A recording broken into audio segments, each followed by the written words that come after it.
with you. Looks like you're the Lone Ranger this morning. I am, and it's probably indicative of how inmates feel when they are in the Department of Corrections, of who's advocating for them. This is part of legislation of HB 203, third substitute. I don't have a fancy handout, but I hope that your staff can send a link to our committee hearing.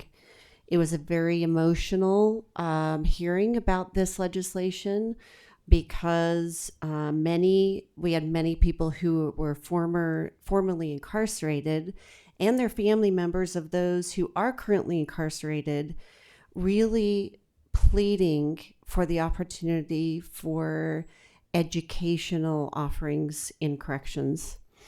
And so this RFA is for tablets for just the two state-run correctional facilities. There are tablets currently in the state correctional facilities, these two for Gunnison and the new facility. But this is for ongoing efforts. There are actually 3 different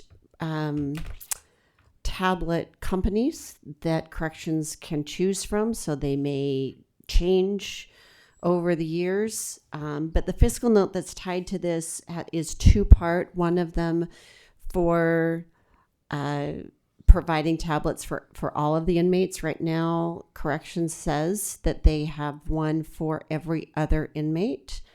And so this would complete that, and then the ongoing services associated therein. I know that this is put in the governor's budget as well. The other cost is for post-secondary access advisors. So the legislation really allows for these post-secondary access advisors to serve how they would serve our students outside of corrections. So they are to help them to access Pell Grant applications and scholarship applications. It is for them to help them get into the right pathway that will help them into workforce after they get out, and the right education while they are incarcerated, and then being able to help them sign up for those particular classes and offerings. So I, as the lone person up here, nothing fancy, is pretty typical of what you'd find the inmates feel. And so I hope that you will prioritize this funding and listen to some of the testimonies that were given by family members. There was one young woman who came up and said that her father had been incarcerated for 17 years and still had not had any education access yet.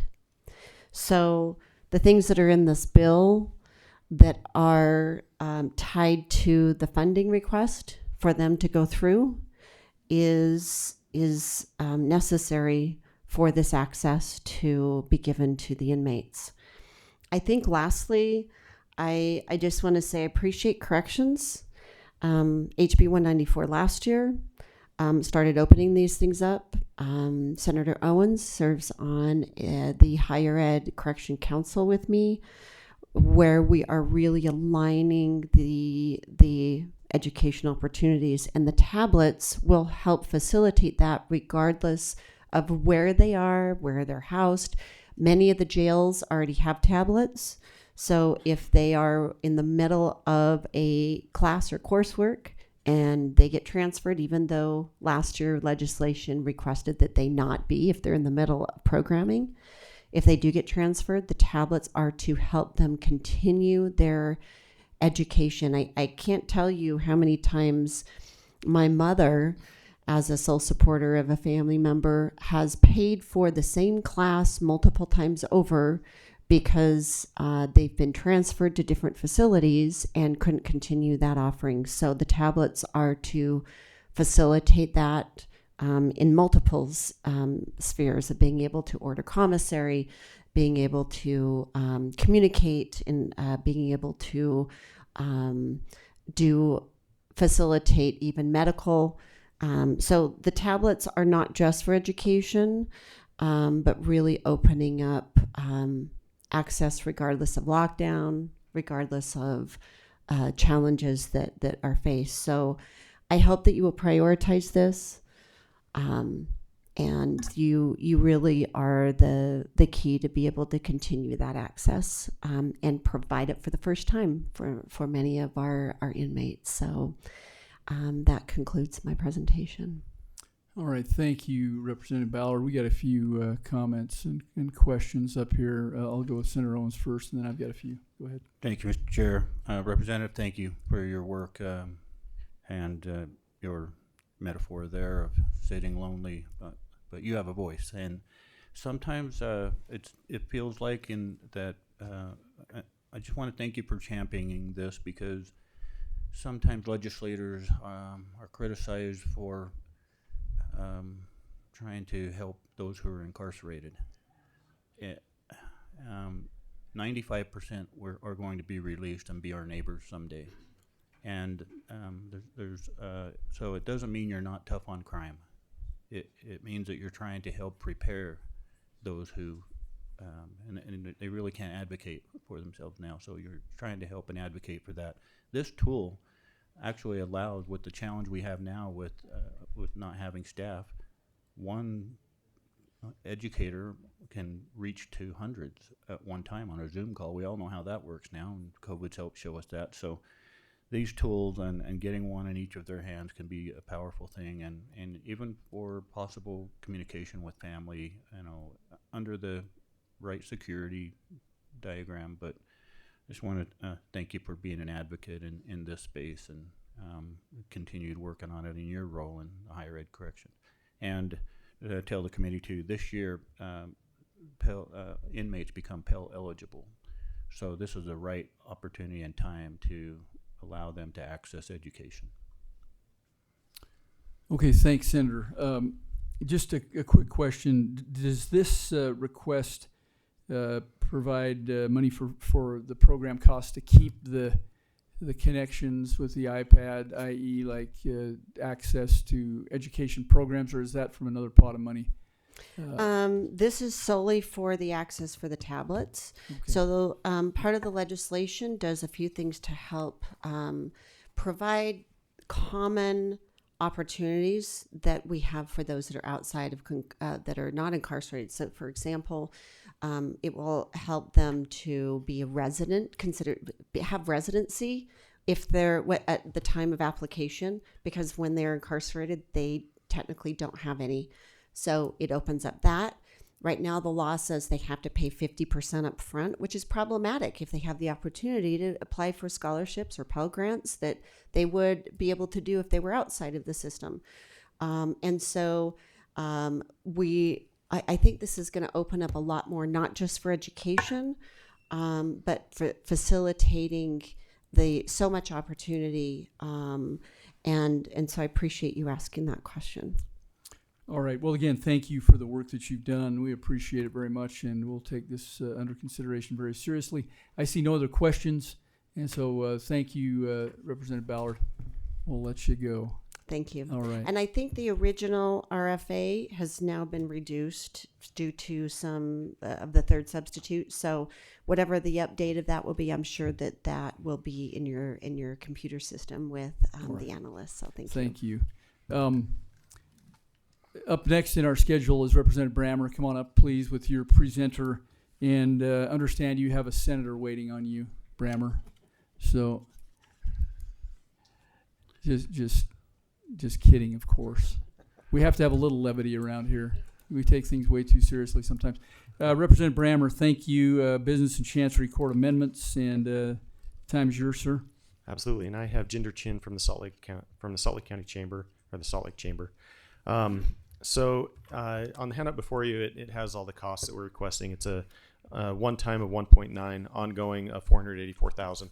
Now, what this does is it establishes a business-specific court. This is something that is the flagship for this type of court is Delaware. And to put into context the impact that this court has had in Delaware, Delaware funds 25% of their budget based on their business registrations, largely because of the Chancery Court that they have there. So 25% of their budget is funded by business registrations largely because they have a Chancery Court. Part of that is, so they have 63% of Fortune 500s, over 50% of publicly traded companies register in Delaware. The reason for why they want that is this allows business disputes to be handled by a court that is specifically trained to handle business disputes. This was presented to the Utah State Bar. It was overwhelmingly positive, the feedback. We didn't have any objections. We had a working group of 15 different law firms. And if you've ever worked with 15 different attorneys in a room, and you see that they agree on something, you've got something. Okay. It was almost without, there was no objection or anything to that. And then after working out the nuts and bolts with the law firms, we've taken it to the chambers, and I have Ginger Chin to talk about the chamber's view on this. Thank you for having me be here. Again, Ginger Chin with the Salt Lake Chamber. And this bill was brought forward to us as a business-friendly bill. And so I did a little bit of research, and not being a lawyer, I had Representative Brammer come to our business luncheon yesterday and speak to over 30 members of our chamber representing various industries. And admittedly, there were a few attorneys in the room that represent a part of our member base. And at the end of his presentation, he left, and we had a great discussion about how this was a really good bill for the state of Utah. And for that reason, from the chamber's perspective, we decided to get behind it. And I took a few notes on what some of our members had said just for you.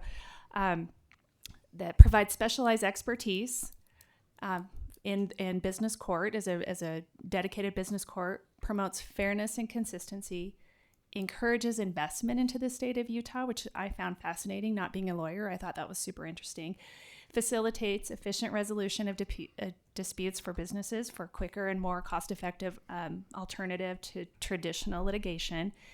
And Chancery courts play a critical role in protecting property rights of business, which is essential functioning for market economies. So for that, we strongly support the bill. Thank you. And if you look on the handout, it goes through some of at least what the House members received as far as the principles, and it has an analysis for each of those. And while I won't say that this is mandatory, our district courts do a fine job on handling things. This will be a net positive for the state over time. It takes a little bit to ramp up, and this only starts with one judge, but I suspect that more cases will move into this, and that should free up significant resources. If you're looking at access to justice and movement of criminal cases through the system, these business courts are, I call it a crock pot in the kitchen. When our crock pot gets dirty, it sits in the sink and all the dishes pile up behind it because no one wants to deal with the crock pot. Okay. These business litigation disputes are big, they're hairy, they're very difficult to deal with, and they clog up the rest of the stuff. By moving these into a specialized court, they can handle it better, and everything else will move through our system with a lot more efficiency. All right, thank you, Representative Branner. Makes very good sense to unclog our courts, and I like the idea in principle. Don't have any questions here, so we'll take this into consideration, and we appreciate the presentation. Ginger, always good to see you. Thank you. Thank you so much. Thank you. Representative Brammer, you're on deck upstairs in Natural Resources. Now, we got out of disjointed here with the twin senators on the front row, and so is it okay? All right, Senator Weiler, we brought you over, so come on up and take care of your business, and we'll go to Senator Andrick.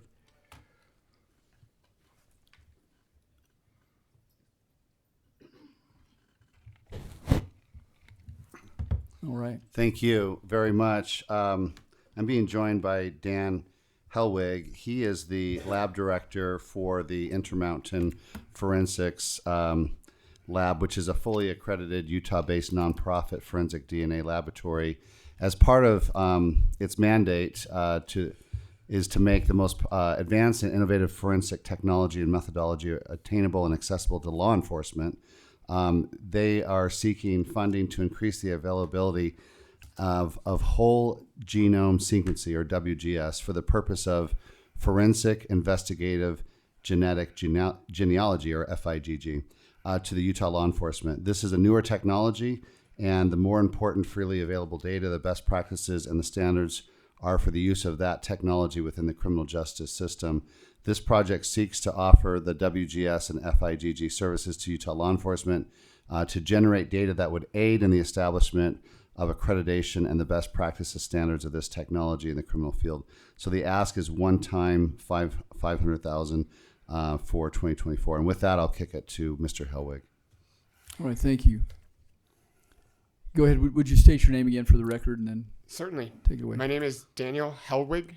I'm the Laboratory Director for Intermountain Forensics. Good morning. Thank you for having me.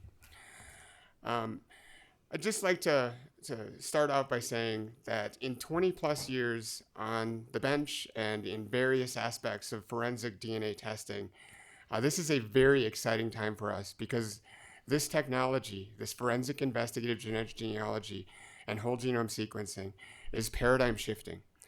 We're seeing it in constant solves and identifications that run the media over and over again. And in my time in the field, this is the most important and paradigm shifting technology for solving crimes and identifying bodies. So it's a very exciting time to be in my field and in our forensic DNA community.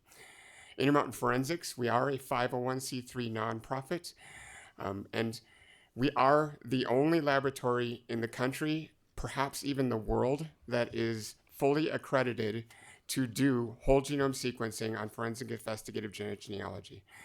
I'd offer to say that the state of Utah has a bit of a pride point there in that we feel like we are leading the charge here and doing so, and this is essential, in a very appropriate, privacy-based, and accredited manner, which is essential for public trust and really the right thing to do and the right way to do it.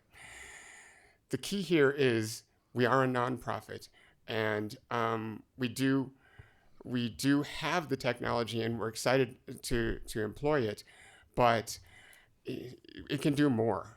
We can use it more effectively and optimize the process, and specifically give the state of Utah a lot more resource to make these identifications and help solve cases that have languished in cold storage for years, sometimes decades.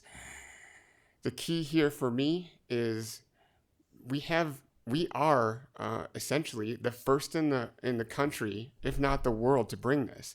It brings the state of Utah for me personally as a resident, such a state of pride. We have the ability to pioneer this technology, bring it to the state, and really do make an impact, a positive impact, tremendously so. And as I mentioned, it's game changing. But this will allow us to optimize the process, really make it, give it to the state, and to be a viable resource, and really push more people, more employees, to move the technology forward. Thank you. All right. Thank you. Does that complete your presentation? It does, yes, thank you. All right. Thank you, Senator, and thank you, Director, for coming and sharing this information with us. It is an exciting time to be around. Absolutely. So appreciate the advancements in technology. So All I right. have three, and I know Yes, sir. if Senator Anderegg only has one, we could let him go. Okay. He must like you because he's saying to go ahead. Okay. Senator. Okay. Okay, very good. And All right, go Thank you right so on much. ahead and proceed with the next speaking one. of waiting for someone to show up, my third one, SparkPoint, they didn't get the memo that it was today. Is that I could present it alone, or if it's possible that we could reschedule it? I wanted to ask that as well. Do we have time in the next meeting? Yeah, so we're being told by our expert scheduler that we can do it in a follow-on meeting if that's better Okay. for you. If Yeah. you want to go ahead, you can go ahead. Let's do it in a follow-on meeting. All right. If that's okay. We'll do. Okay, Crime Stoppers. All right, this is really kind of an exciting program. I'm being joined here by Kara Porter, who is the CEO of the Intermountain Forensics Lab, but she's also the founder of the Utah Cold Case Coalition. And we're seeking one-time funding and the amount of just over $500,000 to assist in the establishment of Crime Stoppers Utah. and it'll offer rewards, take anonymous tips, and relay information on serious crimes such as murder, rape, narcotics, trafficking, and robbery to law enforcement agencies. This request seeks to fund the startup of the organization and create a pool of funds that can be used to pay rewards for tips that lead to the arrest and prosecution of crimes in Utah. So with that, I'll kick it to Ms. Porter. Thank you. I appreciate being here this morning. As Senator Weiler mentioned, I am one of the co-founders of the Utah Cold Case Coalition, and this whole Crime Stoppers idea originated when we got a call from a cold case detective in another state a couple of months ago who was excited to tell us that he had just solved his second cold case. We had helped with the first one. And we said, "That's fantastic. How did you do it?" And he said, "Crime Stoppers tip." And the more we thought about it, the more we thought, why is Utah the only state that doesn't have a Crime Stoppers? And the way Crime Stoppers works, for anyone who's not familiar with it, it is completely anonymous with new technology, and that's actually one of the price points for why we've had to request what we did. Is there are multiple ways to do it now. You can call in, you can do website, you can do text, you can do app. All of those have to be set up, though, to be completely anonymized. People call in if their tip qualifies, if it's the type of, if it's not just complaining about their neighbor's dog or something. If it qualifies, then you don't take their name, you don't record, you don't investigate. What you do is you give that person a code, and your trained people write down the information and they convey it to law enforcement. We're proposing statewide, which means that it would benefit all 29 counties. It would also have the advantage of some crimes that there really aren't enough resources for. There could be more recovery using a Crime Stoppers. For example, a property, if somebody's been breaking into cars, I think a lot of people feel like, well, I'm not going to get my stuff back, but Crime Stoppers is actually a way to do that. In the paperwork, we pointed out some of the recent achievements, whether it's New York or Wichita or Idaho or Tennessee, all of the stolen property that's been recovered, all the narcotics that have been found. And with me today is Marilyn Stevenson. Her son, Justin Hoyman, went missing in 2017. He is now presumed dead. Crime Stoppers can also be used to solicit tips. Have you seen this person? And maybe it could have helped with Justin, but it can help everyone in the whole state. I think it's super exciting. Thank you. All right, thank you for the work you're doing in that area. We really appreciate it. I don't see any questions. Senator Owens has a comment.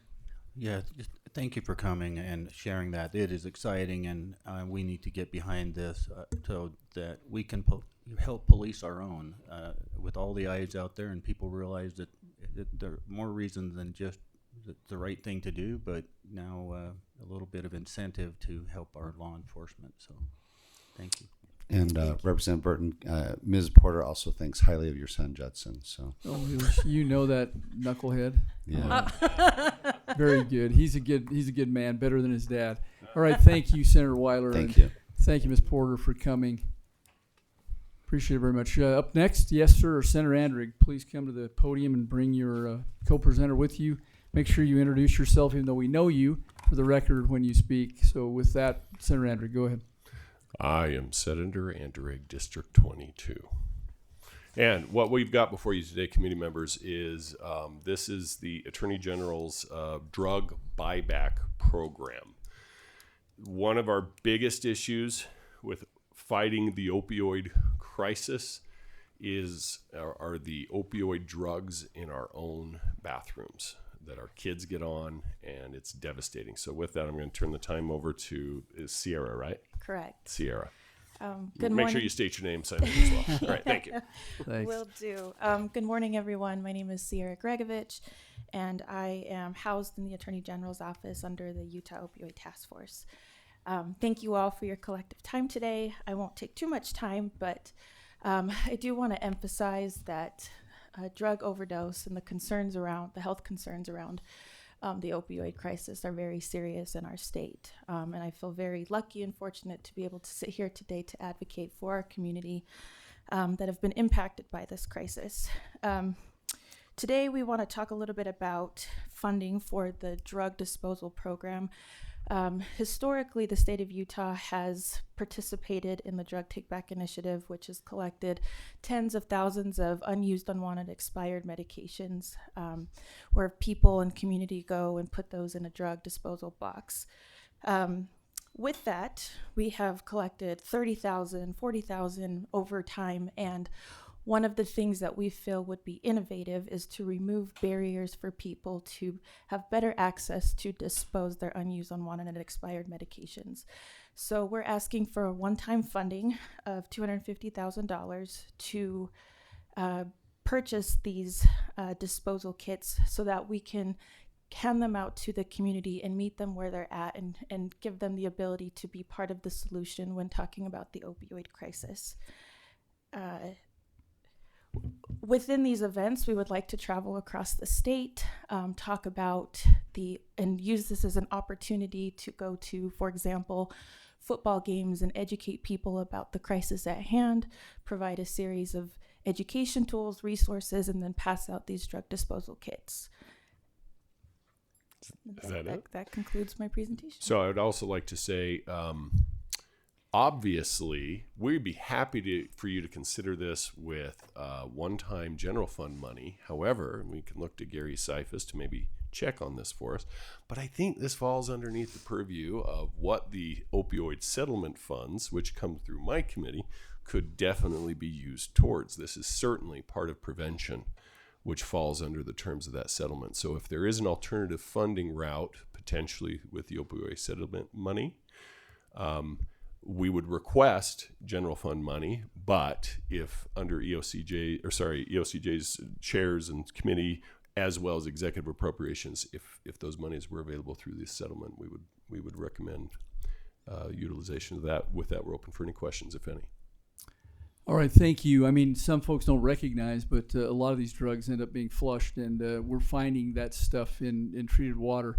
Not a good idea for our long-term health. So the idea of disposing them properly is a good idea. So thank you for coming and bringing this to us. We'll consider it strongly. Yeah, I would agree. I think Utah Lake has way too much. That's why we have the plumes. It's all the drugs that are being Is flushed that why, Senator? No, Wow. it's not. It's not. But All right, thank thank you. you for your consideration. Appreciate you coming. Thank you. Have a good day. All right, let's see. I think we have just one more today, and I don't see Representative Jimenez yet. If anybody's a friend of Representative Tim Jimenez, you could text him right now. That'd be awesome. What's that? All right. Yeah, we understand he's inbound. So if you'll just be patient for a couple of minutes.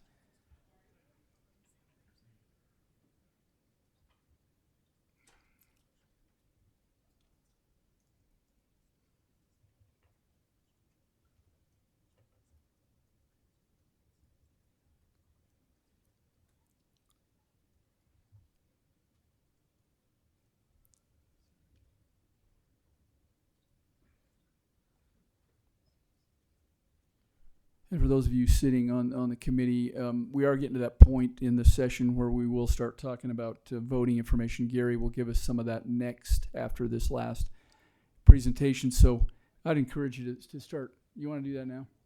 All right, yeah, that's a good idea. We'll go ahead and have Gary present that while we're waiting for Representative Minutes. Go ahead, Gary. You're on. Thank you, Mr. Chair.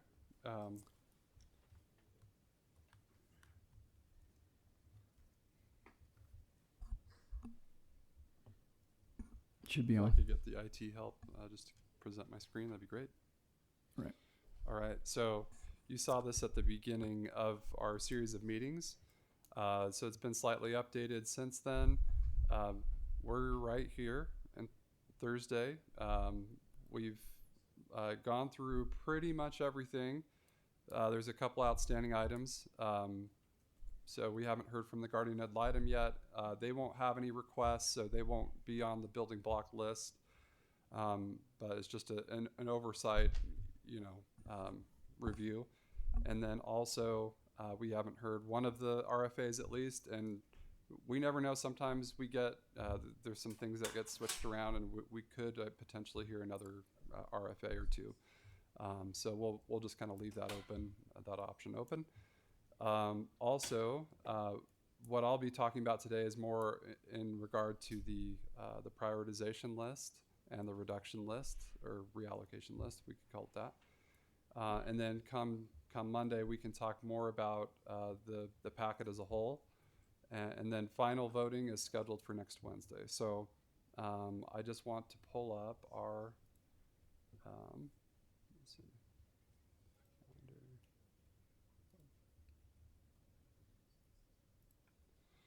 calendar. Okay, so this is just a draft so far. We'll get to you later today or tomorrow a copy of the prioritization list so that you can then begin to start prioritizing. You're and communicate those to the chairs. This is not a formal vote or anything. It's just a way to communicate what your priorities are to the chairs, so that when they begin building their list, they can factor those in. So you've probably seen a version of this in years past. So this is, again, it's almost there, but we're paranoid. We want to make sure it's close and not close to exactly what the agencies are requesting. In some cases, there might be different amounts and things like that, but try to make it nice and colorful, color-coded for individual agencies. We've asked them to provide. We think this helps you all to understand what their individual respective agency priorities are. If they had to rank all their priorities, sometimes you like all of them and you fund all of them, and that's fine too. But if you had to choose and make tough choices, what would they do and what would you do?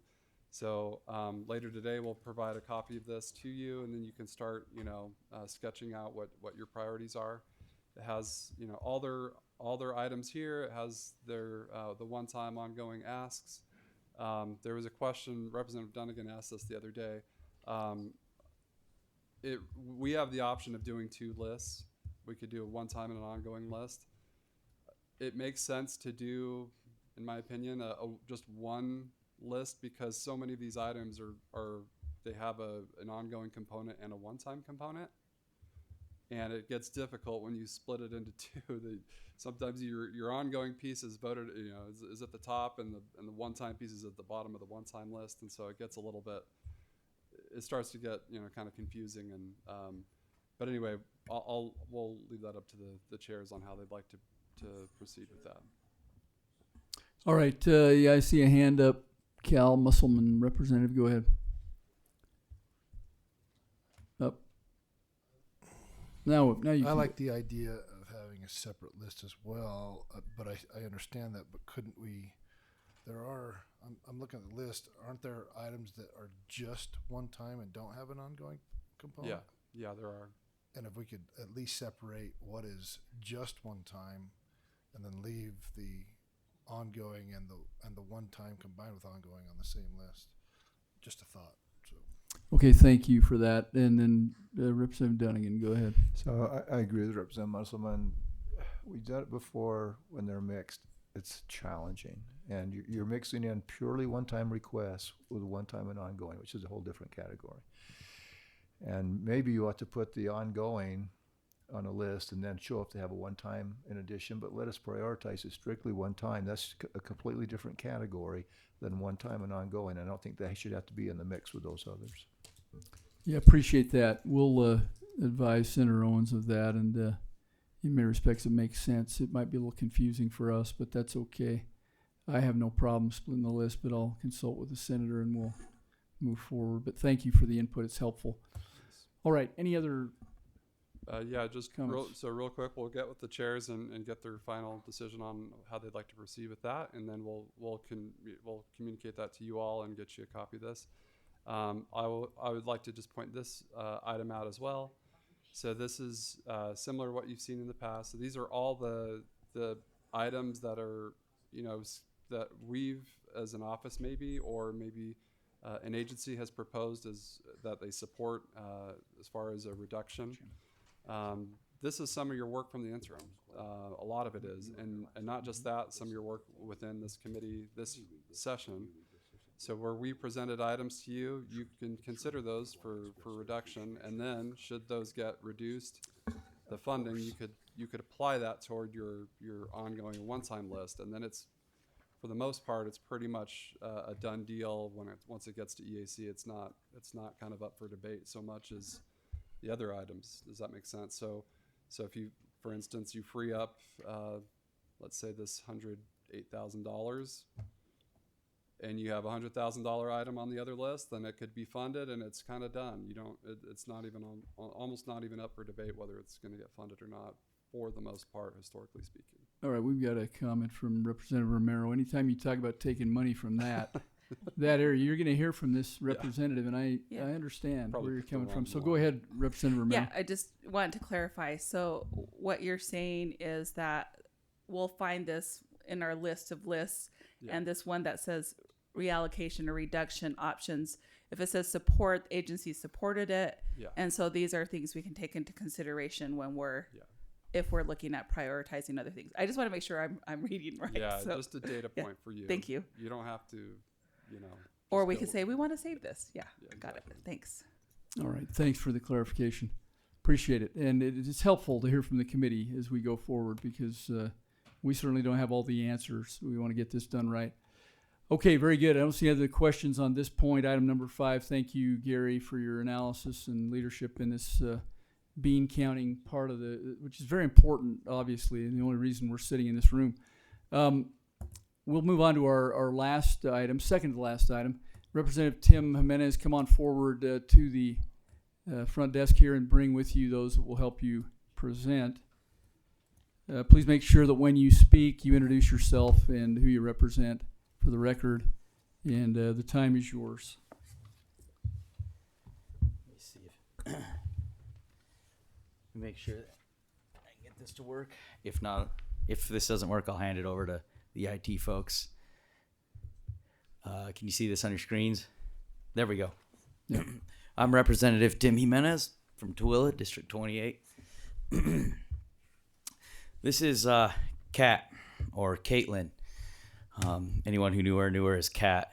My wife and I met her in 2007 when we moved from our place in the Spokane area to Whidbey Island and Puget Sound.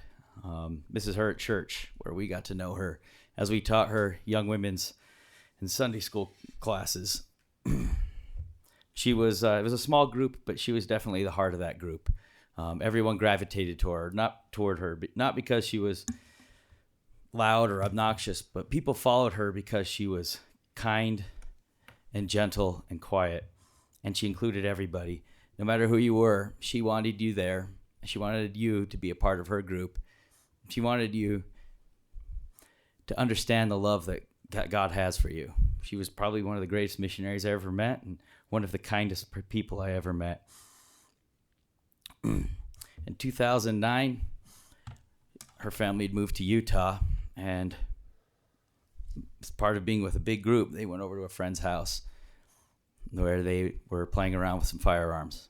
Unfortunately, one of the young men placed a firearm near her head, pulled the trigger, and ended her young life. When I reached out to her mom to see if I could share this story, she said, "Yes, I would be happy to let you share her story. How could she and her friends know that there was still a bullet in the chamber after removing the clip? Education is key. Thank you for your willingness and to serve and service, and your willingness to contribute to solutions." I want to thank all of you for being willing to contribute to solutions. The fact is, there are a lot of firearms in Utah. Tooele County, we have 60% of our homes have a firearm in them, at least, according to federal statistics.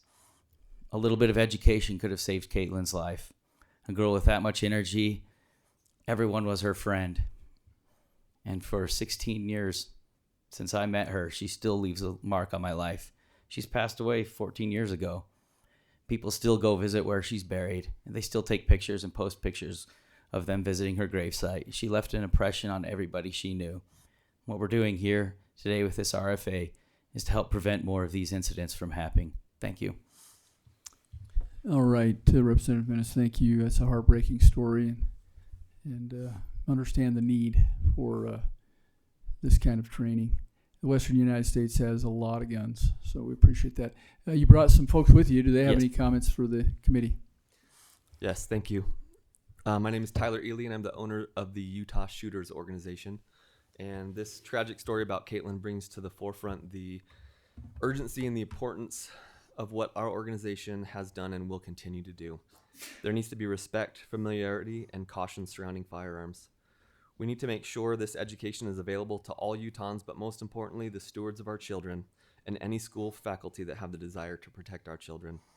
There is a gap in the services that the state is providing for school faculty. We have personally funded, as Utah Shooters, educational opportunities for the K-12 community to better understand their rights and to receive hands-on training.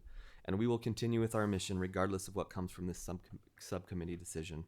But do understand that our funds are very limited. There are not enough opportunities for teachers, parents, and children to learn about firearms, their safe use, and what rights we have in regards to concealed firearms. Utah currently has just over 26,000 teachers, and for 19 years, the Utah CFP has allowed for concealed carry in our schools by the teachers. But unfortunately, there are still many teachers who are very confused about that law, and we have firsthand accounts of teachers who have no idea of the law and who have been discouraged to carry by their districts. This is a statewide issue that needs to be addressed. The state is not doing enough to support school faculty in their rights to lawfully carry concealed on campus, and more needs to be done. A great example of the first steps towards removing barriers for school faculty is proposed HB 107, which would waive concealed firearm permit fees for school staff, thanks to the dedication and hard work of Representative Lisenby, and we would like to do a lot more. Right, thank you. We have a question right here, so we'll break with Representative Romero. Yeah, Representative, what is your request for? Is it for education for youth, or is it? It's a dual request. Okay, so can you tell me what the request is? So ultimately, what we would, my understanding from the way we have the structure is we would like teachers to become familiar with firearms and to know their rights to be able to carry. As my brother Carlos, he's an 8th grade health teacher in Tooele Junior High. He carries because he wants to protect the students in his school. And I also want to make sure that youth are familiar with firearms and the rules around firearms. We want to make sure police officers as well have the opportunity to train the youth so that they in schools know how to carry, handle, and most importantly, know the safety rules around firearms. So it's a two-pronged approach. One, to make sure teachers know their rights to protect students, and to make sure that youth know how to handle firearms. Fellow Tooele Junior High class of, I don't know, 80 something. This wouldn't require a teacher to do it. It's just an option if they chose to, correct? Exactly. And then the education piece would that be through schools, or would that be through community-based organizations? I'm just trying to wrap my head around this. You can probably speak better to that. My name is Jason Goetz. I'm the Director of Operations for Utah Shooters Organization, and we take a very community-based approach. If there is a way to get information into schools, we would love to explore those. But what we've done is put together community events that invite the K-12 community. We do events specifically for school faculty. We do events specifically for children. With Boy Scouts kind of disappearing, over the last years, there's a vacuum and kind of a void there where children are not receiving some of that education that they would. So that's a service that we've been providing, and it does really well to get, at each event we usually get about 100 children plus parents, and by the time they leave that day, they've recited the firearm safety rules no more than 20, 30 times. We just believe in the repetition and getting children familiarized with that safety aspect. To answer your question. Yeah, thanks. This is critical. This is where I came into this. I know a lot of teachers have the right to carry, and we want to work on making that a little bit easier. But to me, the education of the youth is the critical portion of this.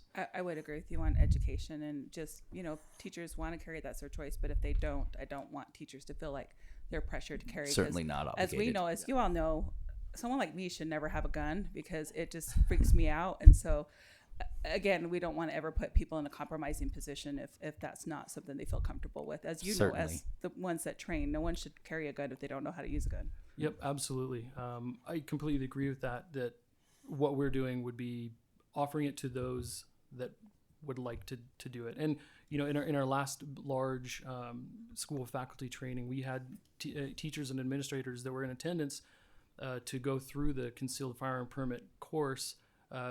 Really just there to see what it's about. They said, I'm on the fence. I don't know that this is something that I'm ready for. And we encourage that, right? Come see what it's about, see if it's for you. And our whole program would nurture these communities, not just to seek out their permit, but to get them hands-on training and even walk them through the purchase process to get proper equipment that makes sense for them. So this would be something that, we typically reach the Utah and Salt Lake County areas, and with funding from the state, we'd be able to move this into areas like the Uinta Basin, the greater Sevier area, St. George, Logan. We can move this program all around the state because obviously there are schools, there are children all over the state, and they deserve this same type of opportunity for education. Thank you. And as someone who grew up with guns in the home, I grew up in the good old town he represents. I think it's important to make sure people know how to use a gun and how to be safe. Thanks. Absolutely. Thank you. All right, thank you. So to be clear, are you a 501c3 nonprofit or are you a for-profit organization? So we are not a 501c3. We are technically an LLC, a for-profit organization, although we have never made a profit because we have put all the funding that we have been able to raise back into these programs. All right. Okay, thank you. I mean, this is a real concern across the state, so we appreciate you for your efforts, what you're doing already, and for bringing this to us. Any more comments, Representative?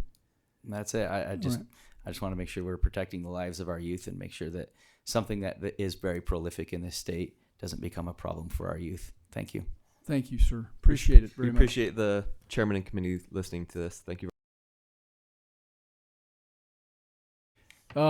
Just very quickly, one more item before we take that last motion, and that item is, we do a lot in here to appropriate. Right now, you're getting a letter handed out to you, and here's just a good news. If you haven't got it already, here's a good news story, real quick. You may remember if you were on this committee last year, Representative Dunnigan brought in a bomb squad request for equipment for this bomb squad. And what we have here is a letter from the Bomb Squad Commanders Committee expressing sincere appreciation for the appropriation last year by this committee to help them with some extremely difficult to obtain items. And they say with those funds, we were able to purchase life-saving equipment that would otherwise have been fiscally impossible for our respective agencies, including protective bomb suits, X-ray generators, respiratory protection, and the most critical and costly items, which were 8 large bomb disposal robots. And this is what I did in the Middle East, and I can tell you, those robots and that extra equipment absolutely save lives. And so this appropriation meant the world of them, who do a very difficult and dangerous job on behalf of our community. So this letter is just simply thanking us for prioritizing it in a way that they could be funded. And they serve the entire state of Utah, and we appreciate their work. And they just wanted you, committee members, to know they were appreciative. So with that, Representative Dunnigan, anything that you want to add to that? Let me turn you on. There you go. Reminder for those who were here or not here, their robots, the last ones they got were during the Olympics. Remember that? Representative Acton and I went out and viewed that. And so this is going to give them some resources. I mean, when there's a bomb threat and everybody else is running away, these guys are going in with their robots. And so I really appreciate them, and they just want to express their appreciation. Thank you, Mr. Chair. Thank you.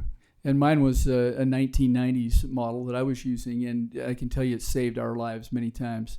And so we appreciate the work these folks do, and thank you, all of you. This is serious work we're doing, and we appreciate you trying to be here when we call these meetings. And we're going to really appreciate your prioritization. It'll help us make those final decisions. With that, I'm ready for one final motion.